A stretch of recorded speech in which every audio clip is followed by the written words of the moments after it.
So coming to फिलिंग्समध्ये काय होतं, फिलिंग्समध्ये micro leakage होतं, म्हणजे बारीक बारीक कण फिलिंगचे साईडून बॉर्डर्सवरून सुटतात. ठीक आहे, तिथे जाऊन अन्न बसू शकतं आणि तिथे पुन्हा केरीज लागू शकतात, पुन्हा कीड लागू शकते, त्याला आपण सेकंडरी केरीज म्हणतो.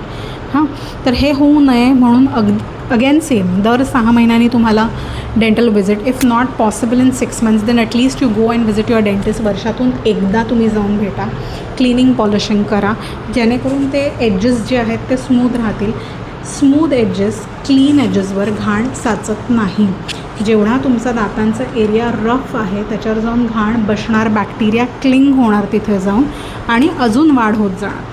तर क्लिनिंग बेसिकली हे एन्श्योर करतं की तुम्हाला इन फ्युचर, ठीक आहे, the tendency of getting decay is less. ठीक आहे, तर क्लिनिंग इज व्हेरी इसेन्शियल. दर 6 महिन्याने तुम्ही केलंच पाहिजे. जरी तुमची ट्रीटमेंट झालेली आहे तरीसुद्धा दर 6 महिन्यांनी तुम्हाला मेंटेन करावंच लागणार आहे. अगदी तुम्ही खूप बिझी आहात, मेक शुअर की तुम्ही वर्षातून एकदा क्लिनिंग कराल, पण क्लिनिंग करणं गरजेचं आहे. तर ही फिलिंग जेव्हा तुम्ही क्लीन पॉलिश ठेवता every 6 months once a year, त्याचं शेल्फ लाईफ वाढतं. जनरली 20 ते 3-4 इयर्स चालतं, जास्त पण चालू शकतं जर तुम्ही चांगलं मेंटेन केलं तर. बट जर देर इज नो मेंटेनन्स तर ऑब्व्हियसली आजूबाजूने पुन्हा कीड लागायला सुरुवात होते. ठीक आहे, तर असं मेंटेन करायचे आहेत तुमचे क्राउन्स, तुमचे ब्रिजेस आणि तुमच्या फिलिंग.